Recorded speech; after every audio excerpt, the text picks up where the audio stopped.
सलाम ने कुर्बानी दी। ये जानना चाहेंगे जो 8 तारीख को फॉरेनर्स को गिरफ्तार किया गया, मतलब फ़लस्तीन के लिए अगर हिमायत के लिए यहाँ पे खड़े होते हैं लोग, उन पर UAPA लगाया जाए तो ये खुद है, ये सेल्फ एक्सप्लेनेटरी है कि ये नाजायज़ इंतज़ामिया के साथ तक नाजायज़ कामों तक गिरती है। और मैंने कल भी बात की थी कि इन लोगों ने जो फ़लस्तीन की हिमायत की है कोई क्राइम नहीं किया है, ये इस हुकूमत की, ये इस मुल्क की स्टेटेड पॉलिसी है। हमारी फॉरेन पॉलिसी का हिस्सा है फ़लस्तीन की हिमायत और फ़लस्तीनी लोगों की हिमायत। उसी बात को इन्होंने सड़कों पे दोहराया। अब ये कन्फ्यूजन कहाँ पे है, या कन्फ्यूजन ना होने के बावजूद भी ये क्योंकि ये बात करने वाले मुसलमान हैं, हिमायत करने वाले कश्मीरी लोग हैं, इन पे UAPA लगाया जाता है। अगर UAPA लगाना है तो गवर्नमेंट ऑफ इंडिया पे भी UAPA लगाया जाए, जिसकी स्टेटेड पॉलिसी है फ़लस्तीन की हिमायत। तो इस ज़्यादती से बाज आए, इन नाजायज़ हरकतों से बाज आए। जैसे कल कुछ लड़कों को रिहा किया गया था, मेरी उम्मीद है इन पे जिन लड़कों पे UAPA लगाया गया है ये बहुत ही सख्त कदम है, नाजायज़ कदम, इसके नताइज बहुत गलत होंगे।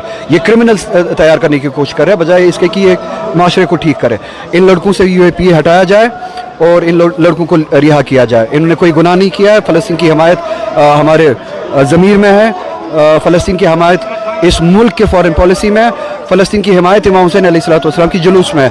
जितना भी ये कदगने लगाए हम उतना ज़्यादा फ़लस्तीन हो, कोई भी मज़लूम हो दुनिया में, कोई भी मज़लूम हो, चाहे हिंदू हो, चाहे मुसलमान हो, ईसाई हो, सिख हो, अगर मज़लूम है इमाम हुसैन अलैहिस्सलाम की जुलूस का मतलब है उसकी हिमायत करना। डोडा के हवाले से जब आप पूछते हो तो ऐसा लगता है जैसे कि ये पहली मर्तबा हो रहा है। हकीकत ये है कि पिछले 1 साल से लगातार हमलों का एक सिलसिला जम्मू में शुरू हो चुका है और शायद ही कोई इलाका जम्मू का जो है अब मिलिटेंसी से आज़ाद है। चाहे पीर पंचाल देखें, वहाँ पे भी लगातार हमले, चिनाब वादी देखें, वहाँ पे भी लगातार हमले, जम्मू, सांबा, कठुआ, इस बेल्ट में भी बीच बीच में हमले जो हैं देखने को मिले। और पिछले 1 साल में अगर हमारी इत्तला सही है तो 55 हमारे जो बहादुर सैनिक और सिक्योरिटी फोर्सेस के जो अफसर और जवान हैं वो मारे गए हैं।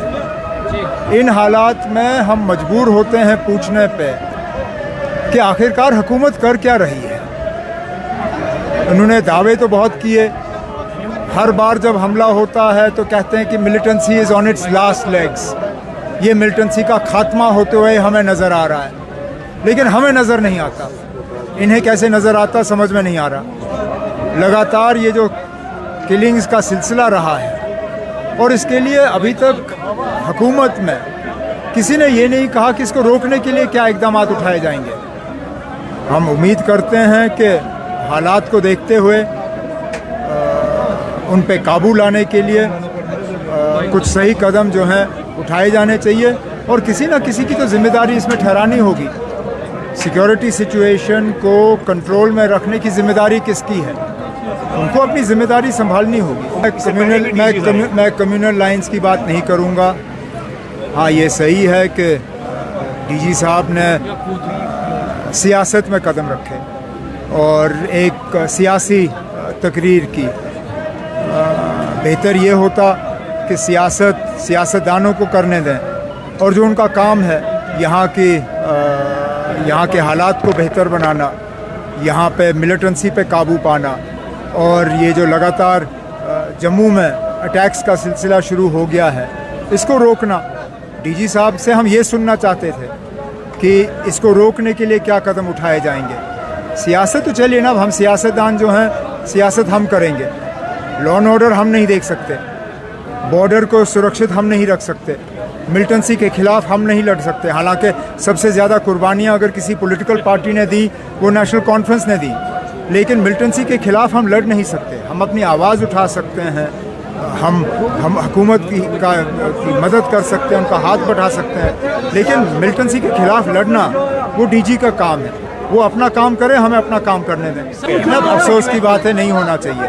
ये लोग ताज़ियत के लिए आते हैं और हुकूमत के तरफ से इस तरह उन्हें गिरफ़्तार करना या उनको तंग करना ये अच्छी बात नहीं है। आप कहीं और ये नहीं करते, किसी और मौके पे किसी और मज़हब के साथ ये नहीं होता।